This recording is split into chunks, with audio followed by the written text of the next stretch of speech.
Então, boa noite a todos. O nosso estudo de hoje, o tema é Não Vim Destruir a Lei. Está no Evangelho segundo o Espiritismo, capítulo 1, item 10. Esse capítulo ele vem sendo estudado, né?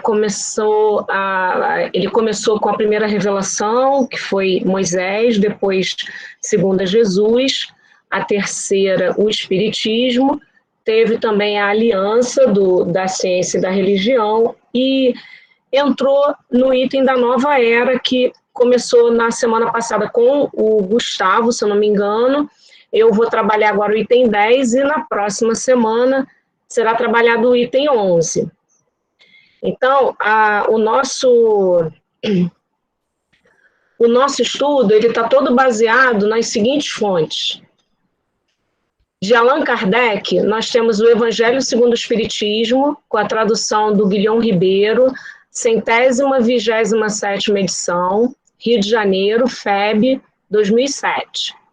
A Gênese, tradução do Guilhom Ribeiro também, 53ª edição, primeira impressão, edição histórica, Brasília, FEB, 2013. E o Livro dos Espíritos, tradução do Guilhom Ribeiro, 93ª edição, primeira impressão da edição histórica, Brasília, editora FEB, 2013 também.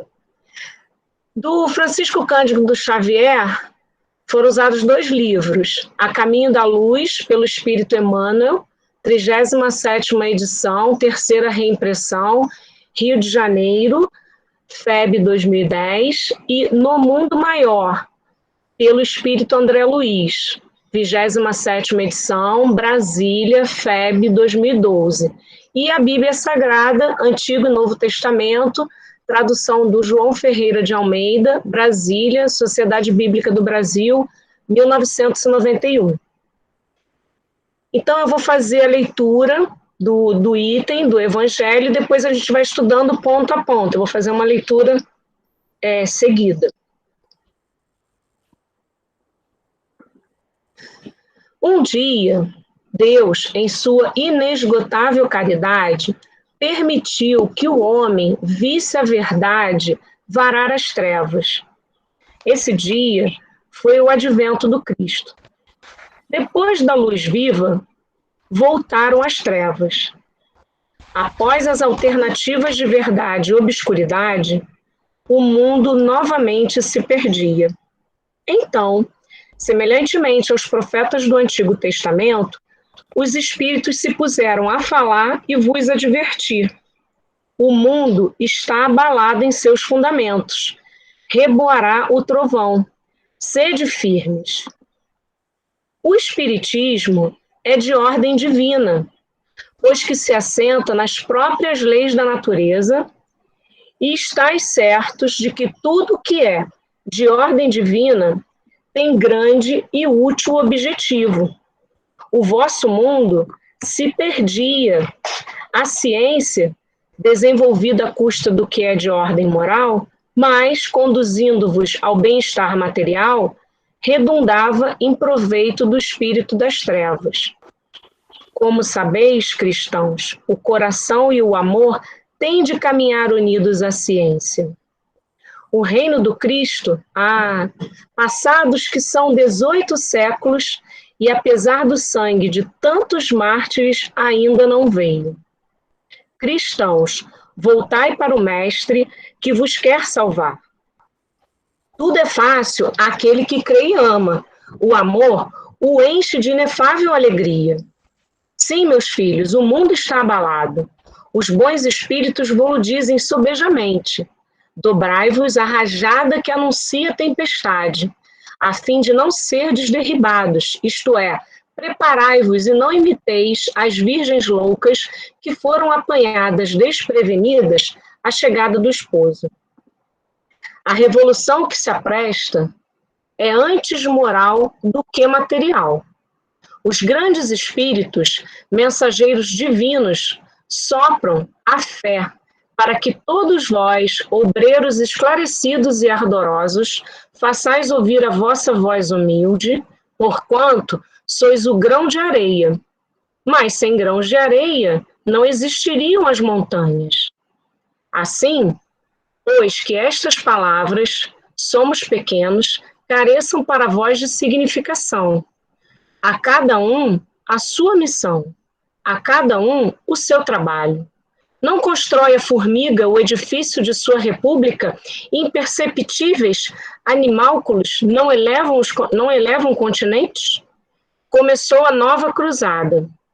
Apóstolos da paz universal, que não de uma guerra, modernos São Bernardos, olhai e marchai para a frente. A lei dos mundos é a do progresso. Fenelon, Potier, não sei se eu estou falando corretamente, 1861. Então, esse é o texto que nós vamos estudar hoje. Eu vou começar agora trabalhando um pedacinho por pedacinho para a gente ir esclarecendo, né? Então, ele fala lá, um dia, Deus em sua inesgotável caridade permitiu que o homem visse a verdade varar as trevas. Esse dia foi o dia do advento do Cristo. Advento é o aparecimento, né? O surgimento do Cristo. Então, a gente vê que lá no livro A Caminho da Luz, no capítulo 12, a vinda de Jesus à manjedoura, está escrito: começava a era definitiva da maioridade espiritual da humanidade terrestre, de vez que Jesus, com sua exemplificação divina, entregaria o código da fraternidade e do amor a todos os corações. E no Evangelho de João, capítulo 14, versículo 6, respondeu-lhe Jesus: eu sou o caminho e a verdade e a vida. Ninguém veio ao Pai senão por mim. Então, no texto, quando a gente... Perdão. Deixa eu voltar aqui. Então, no texto, quando ele diz que esse dia, né, que Deus, com toda a sua misericórdia, toda a sua caridade, permitiu que nós víssemos essa verdade varar as trevas, foi porque o Cristo, ele veio para nos ensinar ao amor, porque até então Deus era um ser temido, né, por conta da humanidade, que era precisa, né, era preciso que esse Deus fosse temido para que aquela humanidade pudesse evoluir. E aí Jesus vem com essa proposta de nos ensinar a lei do amor, ele vem para nos esclarecer sobre a vida eterna e nos mostrar o caminho, como ele diz, né? Eu sou o caminho e a verdade e a vida. Depois da luz viva, ou seja, depois do Cristo, voltaram as trevas. Após alternativas de verdade e obscuridade, o mundo novamente se perdia. O que ele quer dizer com isso? Deixa eu até voltar para a gente poder, antes de conversar. O que ele quer dizer? O que é a luz viva? É Jesus.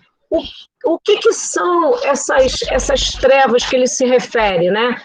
Porque logo depois que o Cristo nos deixa, nós vemos aí várias situações em que não há uma continuidade daquela exemplificação, né? Primeiro, o poder da igreja, o abuso de poder da igreja. Depois que o cristianismo se torna a religião oficial, há um abuso, a igreja vai deturpando as ideias, a essência da ideia do Cristo. Depois a gente vê as cruzadas, que foram aquelas guerras que, a princípio, teriam um objetivo religioso, mas nós sabemos que o verdadeiro, a essência, foi muito mercantilista. E outros mais, a própria Inquisição. Então, aí é o período da Idade Média, que até, historicamente, ela é conhecida como a Idade das Trevas, porque foram praticamente 1000 anos nessa obscuridade.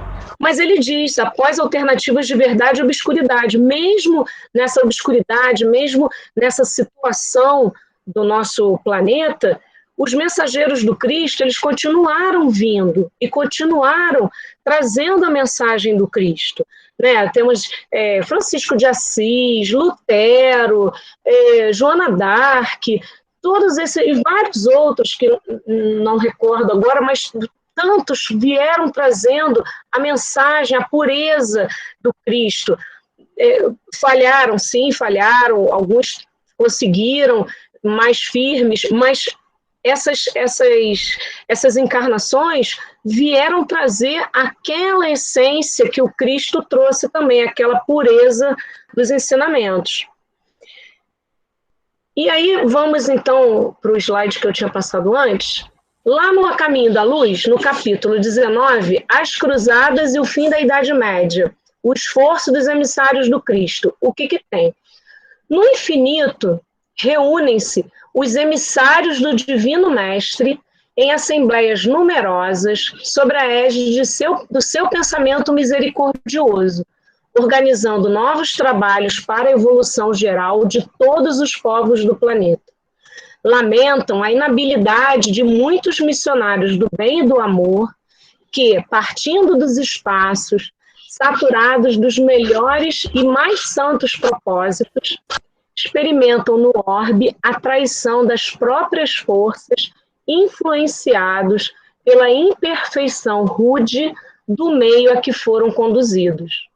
Muitos deles se deixavam deslumbrar pelas riquezas efêmeras, mergulhando no oceano das vaidades dominadoras, estacionando nos caminhos evolutivos, e outros, como Luís IX de França, excediam-se no poder e na autoridade, cometendo atos de quase selvageria, cumprindo os seus sagrados deveres espirituais com poucos benefícios e amplos prejuízos gerais para as criaturas. Mas, compelidas pelas leis do amor que regem o universo, essas entidades compassivas jamais negaram do alto seu desvelado concurso a favor do progresso dos povos, procurando aperfeiçoar as almas e guiando os missionários do Cristo através dos mais espinhosos caminhos. Então, nós vemos aqui que, mesmo em toda essa obscuridade, eles estavam encarnando e estavam trazendo para a gente toda essa mensagem do Cristo. Continuando, então, semelhantemente aos profetas do Antigo Testamento, os espíritos se puseram a falar e a vos advertir. O mundo está abalado em seus fundamentos. Reboará o trovão, sede firmes. O que ele quer dizer com esses espíritos se puseram a falar e vos advertir?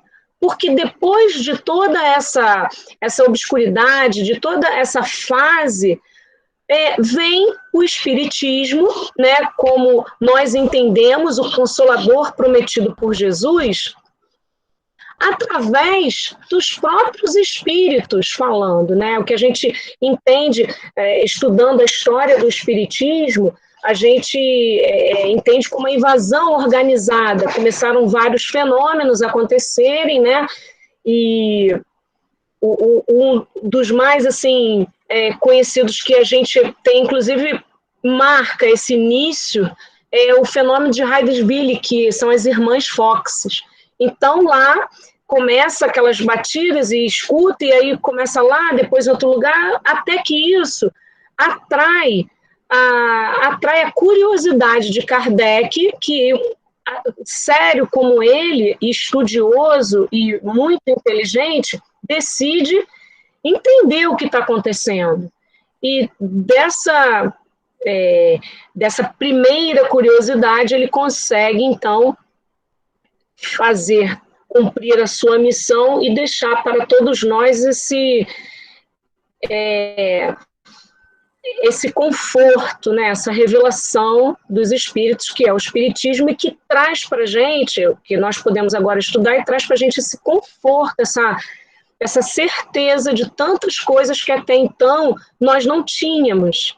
Nós, que eu digo, ao longo da história, né? Então, deixa eu trazer aqui para a gente, lá no Evangelho segundo o Espiritismo, no capítulo 6, o Cristo Consolador, vem a instrução dos Espíritos, que é o advento do Espírito da Verdade, porque nós vimos que o Fenelon nos diz, né, que eles começaram a falar e que a gente tem de ser firme, né, para que a gente possa estar ali e acreditar.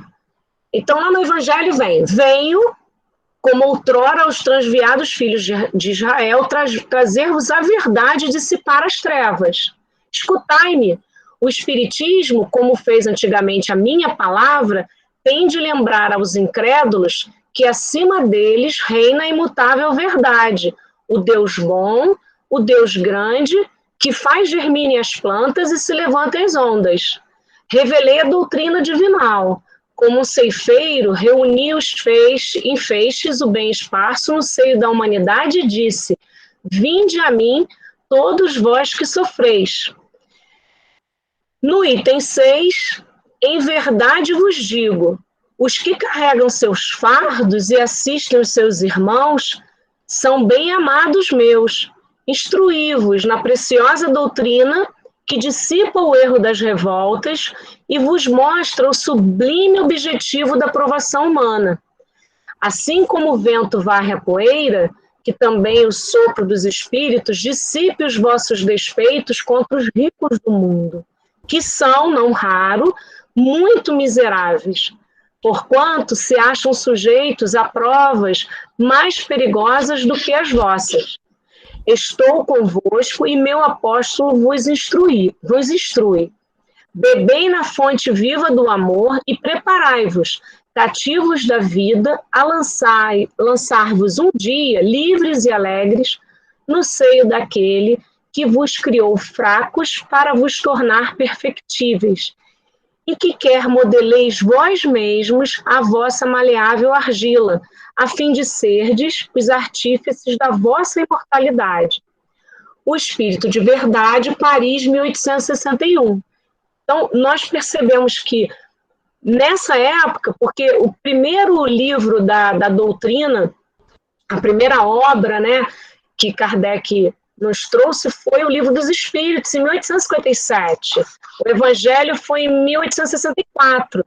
Essa mensagem, ela é datada de 1861. Então, por isso que ele diz que, após esse período, né, de obscuridade em meio a verdades, os espíritos se puseram a falar. E aí nós vemos essas mensagens, né, o Espírito de Verdade dizendo que a verdade já foi dita, e o Espiritismo vem nos lembrar, ele não vem modificar nada, ele só vem nos lembrar o que foi dito por Jesus, o que foi vivificado por Jesus. E ainda nos diz que nós precisamos nos modelar, né? Precisamos carregar nossos fardos, precisamos nos amar, precisamos nos instruir, né? O primeiro mandamento é esse, amai-vos, e o segundo é instruí-vos. Então, nós precisamos de ter esse ideal, né, de fazer da nossa vida, de ter como um sentido da nossa vida, é esse, de primeiro a gente desenvolver esse amor, mas não um amor que vulgar, né, no sentido do termo, mas aquele amor puro, aquele que Jesus nos ensinou, o amor fraterno. E através da instrução, através do conhecimento, nós vamos conseguir fazer com que as nossas escolhas sejam pautadas em cima dessa verdade, sejam pautadas em cima do caminho correto. Continuando, o espírito é de ordem divina, pois que se assenta nas próprias leis da natureza. E estáis certos de que tudo o que é de ordem divina tem grande e útil objetivo. Então, o Espiritismo, na Gênese, nós vemos que ele explica a questão o caráter da revelação espírita, né, que está aí, a Gênesis, capítulo 1, o caráter da revelação espírita. Ali ele diz que o espiritismo, por sua natureza, ele tem um duplo caráter. Ele participa ao mesmo tempo da revelação divina e da revelação científica. E aí ele vai explicar. Da revelação divina, porque foi providencial o seu aparecimento, e não o resultado da iniciativa nem de um desígnio premeditado do homem. Porque os pontos fundamentais da doutrina provêm do ensino que deram os espíritos encarregados por Deus de esclarecer os homens acerca de coisas que eles ignoravam, que não podiam aprender por si mesmos e que lhes importa conhecer. Hoje, os homens estão aptos a compreendê-las. Então, ele trouxe porque antes nós não tínhamos essa condição. E participa da revelação científica por não ser esse ensino privilégio de indivíduo algum, mas sim ministrados a todos do mesmo modo, por não serem os que o transmitem e os que o recebem seres passivos, dispensados do trabalho da observação e da pesquisa, por não renunciarem ao raciocínio e ao livre-arbítrio, porque não lhes é interdito o exame, mas, ao contrário, recomendado. Enfim, porque a doutrina não foi ditada completa, nem imposta a crença cega, porque é deduzida pelo trabalho do homem, da observação dos fatos que os espíritos lhe põem sobre os olhos e das instruções que lhe dão. Instruções que o homem estuda, comenta, compara, a fim de tirar ele próprio as ilações e aplicações. Numa palavra, o que caracteriza a revelação espírita é o ser divina, a sua origem, e da iniciativa dos espíritos, sendo a sua elaboração fruto do trabalho do homem. Então, nós percebemos aí, como ele diz antes, né, que o espiritismo, ele tem esse duplo caráter, ele é divino e é, ao mesmo tempo, científico. E essa afirmação de que a ordem divina tem grande e útil objetivo, e o objetivo é esse, é esclarecer-nos, lembrarmos que nós precisamos seguir esses ensinamentos do Cristo, que não é nada novo, para que realmente tenhamos a vida eterna, a vida que Jesus nos apresentou quando esteve aqui, né? A felicidade verdadeira. O vosso mundo se perdia, a ciência desenvolvida à custa do que é de ordem moral, mas conduzindo-vos ao bem-estar material, redundava em proveito do espírito das trevas. Ele diz o seguinte, a ciência foi desenvolvida, nós tivemos um avanço na ciência, né? Um renascimento de tudo. A ciência começou a trazer cada vez mais resultados positivos para o progresso do planeta. Mas esse mesmo resultado não foi usado só como deveria. Por exemplo, né, vamos ilustrar, a dinamite. A dinamite ela foi criada para que ela pudesse fazer túneis, né, na construção e com essa utilidade benéfica. Mas a mesma dinamite foi utilizada pela guerra, né? Teve uma utilização bélica. Então, o invento, o experimento, ele foi um progresso, mas aí o homem, né, como ele diz aqui, para um bem-estar material, por quê? Porque aí vem a ganância, vem o egoísmo, ele traz e utiliza ela de uma forma que não é a favor do bem-estar moral, não é a favor da nossa felicidade. Então ele continua aqui, como sabeis, cristãos, o coração e o amor têm de caminhar unidos à ciência. O reino do Cristo, passados que são 18 séculos. E apesar do sangue de tantos mártires ainda não veio. E agora a gente poderia até dizer, passados 20 séculos, né, que ainda não veio. Cristãos, voltai para o Mestre, que vos quer salvar. Tudo é fácil àquele que crê e ama. O amor o enche de inefável alegria. Então, ele vem dizendo isso, mas ele chama a nossa atenção, né? Ele traz ele traz uma advertência aí. Nós precisamos voltar para o Mestre, olhar para o exemplo. O Mestre é aquele que nos mostra o caminho. Então, nós precisamos voltar para ele e ele quer nos salvar. Né? Ele não quer que nenhuma ovelha se perca. Ele quer que nós conheçamos essa lei de amor que realmente nos traz alegria. Então, no mesmo capítulo do Cristo Consolador, tem lá o item 7. Sou o grande médico das almas e venho trazer-vos o remédio que vos há de curar. Os fracos, os sofredores e os enfermos são os meus filhos prediletos. Venho salvá-los. Vinde, pois, a mim, vós que sofreis e vos achais oprimidos, e sereis aliviados e consolados. Não busqueis alhures a força e a consolação, pois que o mundo é impotente para dá-las. Deus dirige um supremo apelo aos vossos corações, por meio do Espiritismo. Escutai-o. Extirpados sejam de vossas almas doloridas a impiedade, a mentira, o erro, a incredulidade. São monstros que sugam o vosso mais puro sangue e que vos abrem chagas quase sempre mortais. Que no futuro, humildes e submissos ao Criador, pratiqueis a sua lei divina.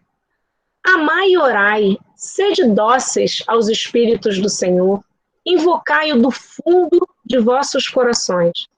Ele, então, vos enviará o seu Filho bem-amado para vos instruir e dizer estas boas palavras. Eis-me aqui, venho até vós, porque me chamastes. O Espírito de Verdade, Bordeaux, 1861. Então, de novo, ele vem trazer para a gente essa mensagem que é um consolo.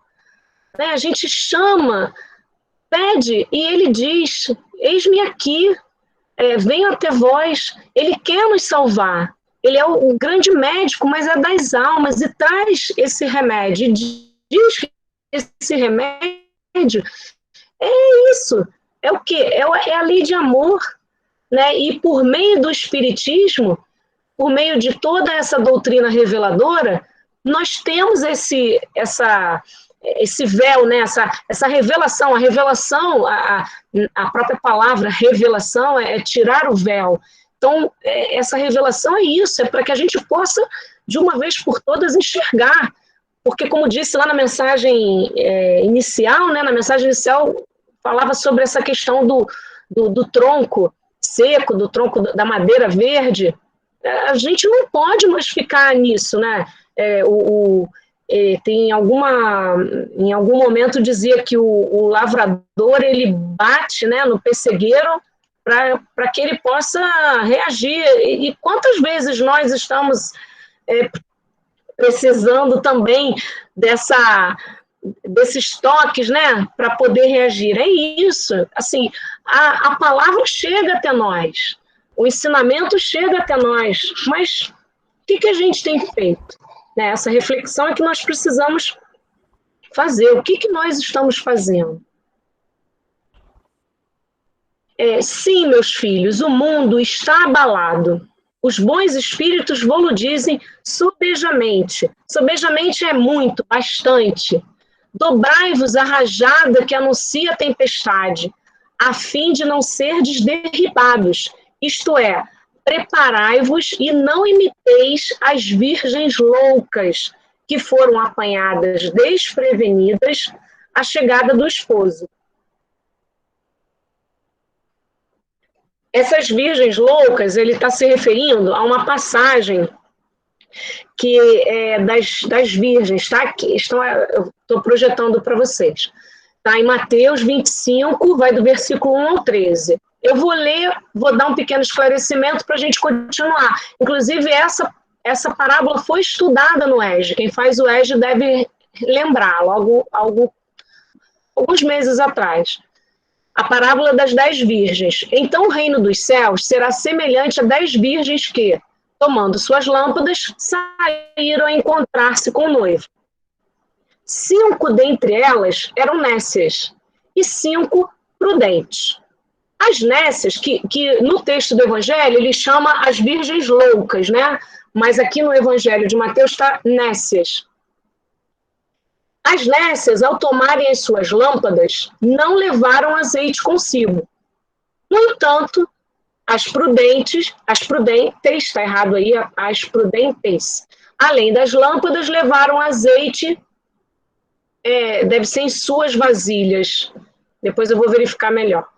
E tardando o noivo, foram tomadas de sono e adormeceram. Mas à meia-noite ouviu-se um grito: eis o noivo, saía ao seu encontro. Então se levantaram todas aquelas virgens e prepararam as suas lâmpadas. E as nécias disseram às prudentes: dai-nos do vosso azeite, porque as nossas lâmpadas estão se apagando. Mas as prudentes responderam: não, para que não vos falte a nós e a vós outras, ide antes aos que o vendem e comprai-o.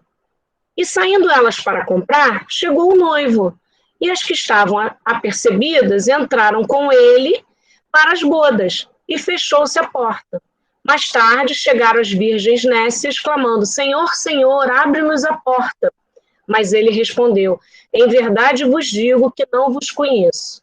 Vigiai, pois que não sabeis o dia nem a hora. Então, essa referência à parábola das 10 virgens é a questão da vigilância. Por quê? Porque as virgens nécias, elas representam as pessoas que se preocupam apenas com o exterior, com os rituais, com aquele lugarzinho lá no reino de Deus sem esforço nenhum, né, fazendo o beabá do dia a dia. Já as virgens prudentes são aquelas que estão na tarefa, que estão no serviço do Cristo, que estão desenvolvendo as suas virtudes, manifestando-as em caridade, e estão se convertendo em luz. Então, elas estão garantindo a iluminação delas nesse caminho, que aí é representado pelo azeite e pelas lâmpadas, né? Porque o azeite ele era o meio de fazer com que aquelas lamparinas estivessem acesas. Eu me esqueci, mas eu acho que é o combustível, porque tem combustível, comburente, eu não sei direito, não é? Essa parte é mais científica, a minha não é essa praia, mas eu acho que ele é o combustível daquelas lamparinas.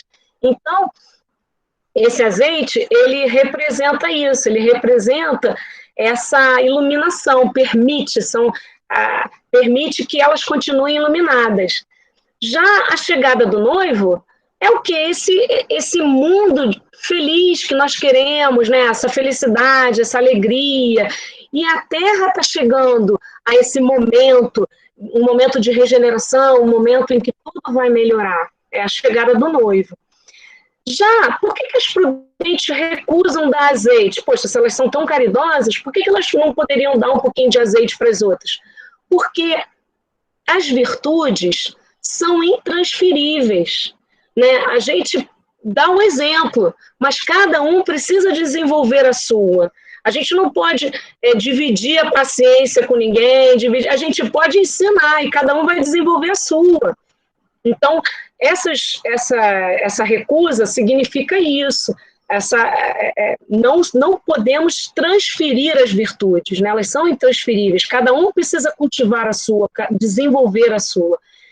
E no final ele termina dizendo que temos que estar vigilantes, trabalhar por esse esforço de mudança. Nós precisamos estar prontos para quando essa mudança chegar, ou seja, quando o noivo chegar, quando esse planeta se transformar, que nós já sabemos que está se transformando, estarmos prontos, estarmos merecedores de participar dessa nova fase evolutiva, merecedores de que abra a porta e possamos entrar. Né? Já aquelas que não desenvolveram as virtudes, ela pede para abrir e ele responde: eu não vos conheço. Então, ele não abre a porta. Então, essa parábola, ela vem no texto do Evangelho para nos alertar que a gente não sabe o dia e a hora que o Cristo vem. Essa vinda é o quê? Essa felicidade, o noivo, né? A alegria, o planeta. E nós temos já esse conhecimento que chegou o dia. E aí? A gente não vai continuar falando que um dia vai chegar, um dia vai chegar? Não, chegou, estamos aí, vivenciando essa mudança. Então, precisamos estar atentos. Aí, continuando, a revolução que se apresta é antes moral do que material. O que significa uma revolução moral ou material? Material, a gente sabe, são esses progressos, né, tecnológicos, inclusive esse que nos faz hoje estarmos juntos, ligados, conectados, eu aqui da minha casa, vocês aí, e assistindo esse estudo, uma palestra. Isso é uma modernidade, isso é um progresso, uma revolução material, né? Mas e quanto à moral? Então, lá na Gênesis, no capítulo 18, Sinais dos Tempos, no item 6, a gente estuda o seguinte: nestes tempos, porém, não se trata de uma mudança parcial, de uma renovação limitada a certa região ou a um povo, a uma raça. Trata-se de um movimento universal a operar-se no sentido do progresso moral. Uma nova ordem de coisas tende a estabelecer-se, e os homens, que mais opostos lhe são, para ela trabalham a seu malgrado. A geração futura, desembaraçada das escórias do velho, formada de elementos mais depurados, se achará possuída de ideias e de sentimentos muito diversos dos da geração presente, que se vai a passo de gigante. O velho mundo estará morto e apenas viverá na história como o estão hoje os tempos da Idade Média, com seus costumes bárbaros e suas crenças supersticiosas. Só lembrando, gente, que a Gênese é de 1868. Não, tem bastante tempo, né? Aliás, todos sabem quanto ainda deixa a desejar a atual ordem de coisas. Depois de se haver, de certo modo, considerado todo o bem-estar material, produto da inteligência, logra-se compreender que o complemento desse bem-estar somente pode achar-se no tempo. Quanto mais se avança, tanto mais se sente o que falta, sem que, entretanto, se possa ainda definir claramente o que seja. Isso é feito do trabalho íntimo que se opera em prol da regeneração. Surgem desejos, aspirações, que são como que o pressentimento de um estado melhor. Mas uma mudança tão radical como a que se está elaborando não pode realizar-se sem comoção, sem comoções. Há, inevitavelmente, luta de ideias. Desse conflito, forçosamente se originarão passageiras perturbações, até que o terreno se ache aplanado e restabelecido, o equilíbrio. É, pois, da luta das ideias que surgirão os graves acontecimentos preditos, e não de cataclismos ou catástrofes puramente materiais. Os cataclismos gerais foram consequência do estado de formação da Terra. Hoje, não são mais as entranhas do planeta que se agitam, são as da humanidade. E aí nós lemos isso, parece que isso foi escrito hoje, né? Encaixa no momento que nós estamos vivendo hoje. Essa mudança, né? Esses conflitos, esse momento perturbador, né? E essa luta de ideias, nós vemos as pessoas, o mundo inteiro. Então, realmente, essa mudança não é material, não é um fenômeno físico, um fenômeno natural que vai acontecer. mas é a humanidade, somos nós, né? As nossas ideias, as nossas buscas, o sentido que nós queremos para cada um de nós, são esses que estão conturbados, que nós precisamos resolver. Então, lá, todo esse texto vem confirmar o que nós sabemos, mas a cada dia, a cada encarnação, a gente está deixando para lá, não, mais para frente, e mais para frente. Mas vai chegar uma hora que a porta fechou e a gente não entra.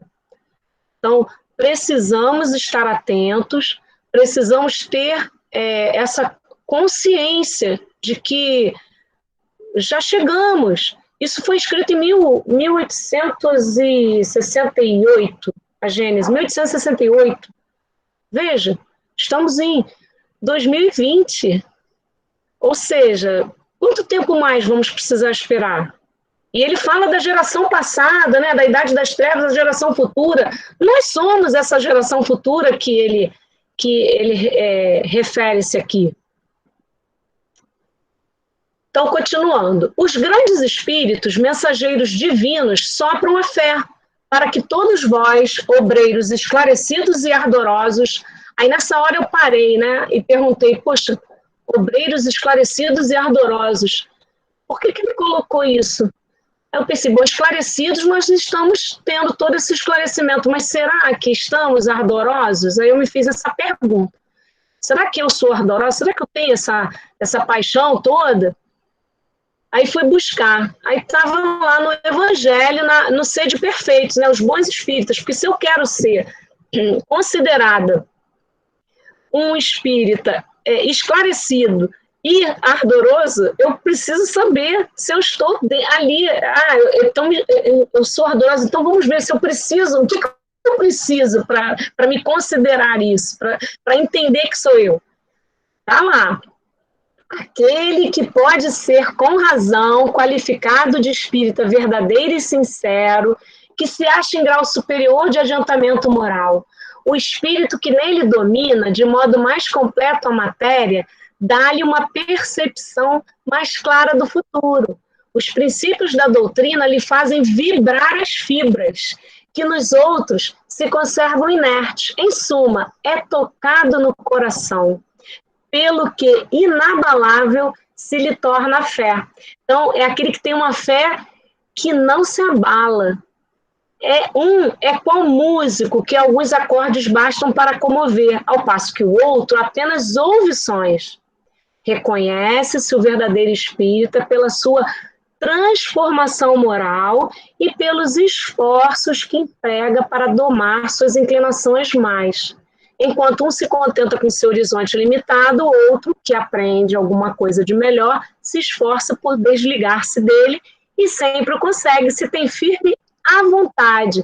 Então, nós entendemos que precisamos desenvolver essa firmeza de vontade, né? Precisamos esse esforço grande para domar as nossas inclinações. Aí nós seremos realmente esses espíritas ardorosos que ele fala, né? Que ele se refere. Está lá, esclarecidos e ardorosos. Façais ouvir a vossa voz humilde, porquanto sois o grão de areia. Mas sem grão de areia não existiriam as montanhas. Então somos pequenininhos, mas as montanhas são feitas de grãos de areia. Assim, pois, que estas palavras, somos pequenos, careçam para vós de significação. A cada um a sua missão, a cada um o seu trabalho. E aí a gente lembra da parábola dos talentos, né?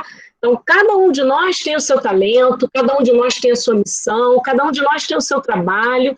Então, é importante que a gente compreenda isso, mas se esforce para que a gente possa cumprir o nosso trabalho.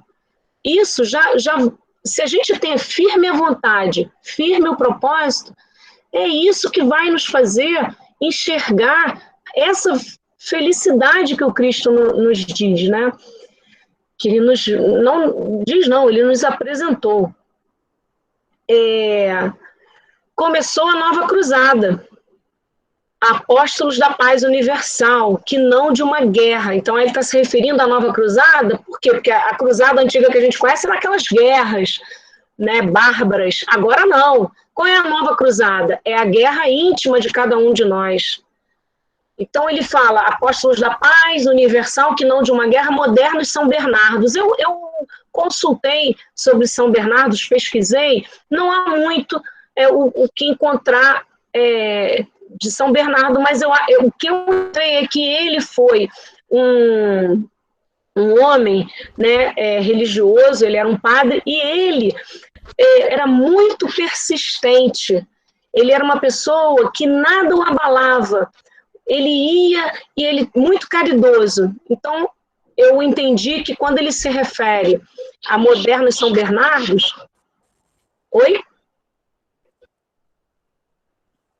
Quando ele se refere a modernos São Bernardos, são essas pessoas que vão à luta, persistem, né? não retardam.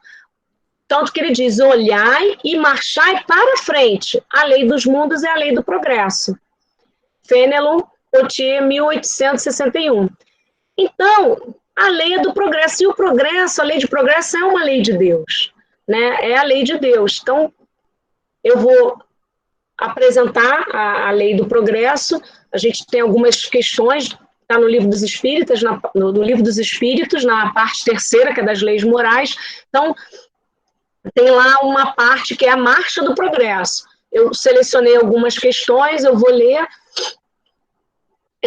Algumas eu excluí por conta do nosso tempo, e essas foram as que eu achei mais convenientes para que houvesse esse esclarecimento todo dessa, que ele diz, olhar e marchar para frente, que é a lei do mundo, né? O progresso é a marcha do progresso.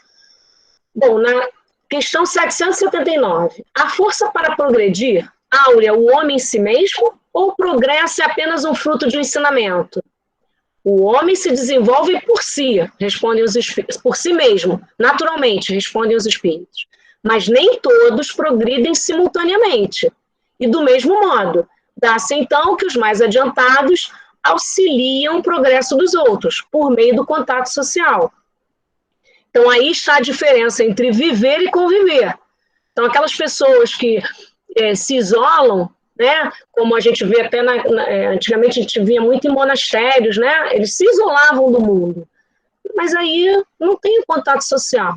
Você não tem como ajudar aqueles que não têm tanto conhecimento a progredir. Então, o progresso, ele se dá por meio desse contato, da convivência. O progresso moral acompanha sempre o intelectual? E aí nós vimos aí ao longo de todo o estudo que não é bem assim. Decorre deste, mas nem sempre o segue imediatamente. Como pode o progresso intelectual engendrar o progresso moral? Fazendo compreensíveis o bem e o mal. O homem, desde então, pode escolher. O desenvolvimento do livre-arbítrio acompanha o da inteligência e aumenta a responsabilidade dos atos. Então, é bem claro, o progresso, o desenvolvimento da ciência aparece. E aí vem o desenvolvimento do livre-arbítrio, do que fazer com essa ciência, do que fazer com essa inteligência. E aí aumenta a nossa responsabilidade. Como é, nesse caso, que muitas vezes sucede serem os povos mais esclarecidos os mais pervertidos também? Aí os espíritos respondem, o progresso completo constitui o objetivo. Os povos, porém, como os indivíduos, só passo a passo atingem, enquanto não se lhes haja desenvolvido senso moral, pode mesmo acontecer que se sirvam da inteligência para a prática do mal. O moral e a inteligência são duas forças que só com o tempo chegam a equilibrar-se. Então, é necessário esse equilíbrio dos dois, tanto do progresso moral quanto do progresso intelectual. Como ele diz, são duas forças. 781. Tem o homem o poder de paralisar a marcha do progresso? Não, mas tem às vezes o de embaraçá-la, como nós vimos aí ao longo da Idade Média, né? que se deve pensar dos que tentam deter a marcha do progresso e fazer com que a humanidade retrograde? Pobres seres que Deus castigará, serão levados de roldão pela torrente que procuram deter. Sendo o progresso uma condição da natureza humana, não está no poder do homem opor-lhe. É uma força viva, cuja ação pode ser retardada, porém não anulada por leis humanas mais. Quando estas se tornam incompatíveis com ele, despedaça-as juntamente com os que se esforcem por mantê-las. Assim será até que o homem tenha posto suas leis em concordância com a justiça divina, que quer que todos participem do bem, que sejam abolidas as leis feitas pelo forte em detrimento do fraco. Então, isso é o que nós queremos, né? Isso é que a gente projeta para o nosso futuro, para o nosso bem-estar, para a nossa ideia de paraíso. Então, isso é um mundo de regeneração. Segue sempre a marcha progressiva e lenta o aperfeiçoamento da humanidade? Então, aqui ele está perguntando, é lento esse? Há o progresso regular e lento, que resulta da força das coisas. Quando, porém, um povo não progride tão depressa quanto deveria, Deus o sujeita de tempos a tempos a um abalo físico ou moral que o transforma. O homem não pode conservar-se indefinidamente na ignorância, porque tem de atingir a finalidade que a providência lhe assinou. Ele se esclarece pela força das coisas. As revoluções morais, como as revoluções sociais, se infiltram nas ideias pouco a pouco. Dormitam durante séculos. Depois, irrompem subitamente e produzem o desmoronamento do caruncho edifício do passado, que deixou de estar em harmonia com as necessidades novas e com as novas aspirações. Nessas comoções, o homem muitas vezes não percebe senão a desordem e a confusão momentâneas que o ferem nos seus interesses materiais. A gente viu isso mais atrás no texto. Aquele, porém, que eleva o pensamento acima da sua própria personalidade, admira os desígnios da providência, que do mal faz sair o bem. São a procela, a tempestade que saneiam a atmosfera, são a procela, a tempestade que saneiam a atmosfera, depois de a terem agitado violentamente. E aí nós vemos esse primeiro parágrafo, então, é muito reflexivo para o momento que a gente vive, né? Há o progresso regular e lento que resulta da força das coisas. Quando, porém, um povo não progride tão depressa quanto deveria, Deus o sujeita de tempos a tempos a um abalo físico ou moral que o transforma. Então, assim, nós precisamos realmente refletir sobre isso. E aí a última questão da lei do progresso escolhida: qual o maior obstáculo ao progresso? O orgulho e o egoísmo. Refiro-me ao progresso moral, porquanto intelectual se efetua sempre. À primeira vista, parece mesmo que o progresso intelectual duplica a atividade daqueles vícios, desenvolvendo a ambição e o gosto das riquezas, que, a seu turno, incitam o homem a aprender pesquisas que lhe esclarecem o espírito.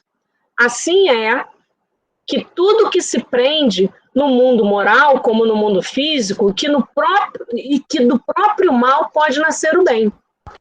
Porém, esse estado de coisas não durará para sempre. Mudará a proporção que o homem compreender melhor que, além da que o gozo dos bens terrenos proporciona, uma felicidade existe, infinitamente maior e infinitamente mais duradoura. Então, é uma questão de reflexão mesmo, de ler isso e querer mudar.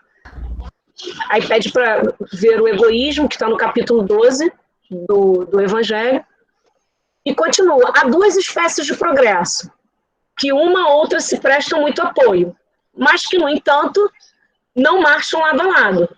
O progresso intelectual e o progresso moral. A gente viu isso lá na Gênese, quando eu li logo no início, mas vamos ver de novo aqui no Livro dos Espíritos. Entre os povos civilizados, o primeiro tem recebido, no correr deste século, todos os incentivos. Por isso mesmo, atingiu um grau a que ainda não chegará antes da época atual. Que ainda não chegará antes da época atual. Muito falta para que o segundo se ache no mesmo nível. Entretanto, comparando-se os costumes sociais de hoje com os de alguns séculos atrás, só um cego negaria o progresso realizado. Ora, sendo assim, por que haveria essa marcha ascendente de parar com relação, de preferência, ao moral, do que com relação ao intelectual? Porque será impossível que entre o século XIX e o 24º século haja, a esse respeito, tanta diferença quanto entre o 14º século e o século XIX. Duvidar seria pretender que a humanidade está no apogeu da perfeição, o que é absurdo, ou que ela não é perfectível moralmente, o que a experiência desmente. Então a gente percebe que, assim, por mais que muitas pessoas, poxa, a gente escuta aí, não, esse mundo não tem mais jeito, não, o mundo está acabando, não, isso, onde já se viu isso, aquilo, e vai citando as situações. Mas nós percebemos que o progresso acontece. O primeiro é o intelectual, e aí depois vai o moral, mas acontece, e eles precisam se equilibrar. A lei do progresso é uma lei de Deus. Não tem como a gente fugir, ela vai acontecer. E aí, eu gosto sempre de acabar assim, com aquela mensagem de esperança, aquela mensagem que faça tocar o nosso coração, né, como a gente viu lá no Evangelho.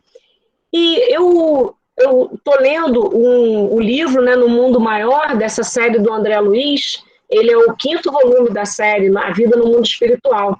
E esse livro ele demonstra a atuação da espiritualidade superior no combate à loucura. Então, eu selecionei um trecho do capítulo 2, que é intitulado A Preleção de Eusébio. Preleção é uma palestra. Então, o Eusébio, o André, ele narra uma noite em que o Eusébio dá uma orientação espiritual a mais ou menos 1.200 encarnados que estão libertos do corpo material pelo sono e estão ali reunidos em busca de novos caminhos evolutivos, em busca de fazer o bem, em busca de trabalhar na seara do Cristo, né? Com ideais elevados, nobres. E o objetivo é orientar esses espíritos que ali estão no combate do sectarismo. Então, ele ensina, em toda a história, que desespero, aí abre aspas, né? Desespero é enfermidade, a revolta é ignorância e a perversidade é loucura. Fecha aspas. E aí eu retirei os trechos, eu queria terminar, vou ler para vocês e gostaria que vocês, assim, imaginassem que estivessem ouvindo isso do Eusébio e que isso tocasse o nosso coração de alguma forma para que a gente possa se sentir útil, né, nessa seara do Cristo e tentar realmente ajudar essa mudança que tanto a gente quer no nosso planeta, nessa nova era que é o tema do nosso estudo. Eu vou ler. Não basta crer na imortalidade da alma. Inadiável é a iluminação de nós mesmos, a fim de que sejamos claridade sublime. Não basta, para o arrojado cometimento da redenção, o simples reconhecimento da sobrevivência da alma e do intercâmbio entre os dois mundos. Os levianos e os maus, os ignorantes e os estultos, estultos são aqueles que não têm bom senso, não têm discernimento, podem corresponder-se igualmente à distância, de um país a país. Antes de mais nada, importa elevar o coração, romper as muralhas que nos encerram na sombra, esquecer as ilusões da posse, dilacerar os véus espessos da vaidade, abster-se do letal licor do personalismo aviltante, para que os clarões do monte refujam no fundo dos vales, a fim de que o sol eterno de Deus dissipe as transitórias trevas humanas. Vanguardeiros da fé viva, que o desejais ser doravante no mundo, não obstante os percalços que se nos defrontam, exige-se de vós a cabal demonstração de estardes certos da espiritualidade divina. O espiritualismo, nos tempos modernos, não pode restringir Deus entre as paredes de um templo da terra, porque a nossa missão essencial é a de converter toda a terra no templo augusto de Deus. Alimentemos a esperança renovadora. Não invoqueis Jesus para justificar anseios de repouso indébito. Ele não atingiu as culminâncias da ressurreição sem subir ao Calvário, e as suas lições referem-se à fé que transporta montanhas. Não reclamemos, pois, ingresso em mundos felizes antes de melhorar o nosso próprio mundo. Esquecei o velho erro de que a morte do corpo constitui milagrosa imersão da alma no rio do encantamento. Rendamos culto à vida permanente, à justiça perfeita e adaptemo-nos à lei que nos apreciará o mérito sempre de conformidade com as nossas próprias obras. Nosso ministério é de iluminação e de eternidade. Faz-se, pois, mistério, acendamos o coração em amor fraternal à frente do serviço. Não bastará em nossas realizações a crença que espera, indispensável o amor que confia e atende, transforma e eleva, como vaso legítimo da sabedoria divina. Sejamos instrumentos do bem, acima de expectantes da graça. A tarefa demanda coragem e suprema devoção a Deus. Sem que nos convertamos em luz, no círculo em que estivermos, em vão acometeremos a sombra aos nossos próprios pés. E no prosseguimento da ação que nos compete, não nos esqueçamos de que a evangelização das relações entre as esferas visíveis e invisíveis é dever tão natural e tão inadiável da tarefa quanto a evangelização das pessoas. Participemos do glorioso Espírito do Cristo. Convertamo-nos em claridade redentora. O desequilíbrio generalizado e crescente invade os departamentos da mente humana. Combatem-se desesperadamente as nações e as ideologias, os sistemas e os princípios. Estabelecida a trégua nas lutas internacionais, surgem deploráveis guerras civis, armando irmãos contra irmãos.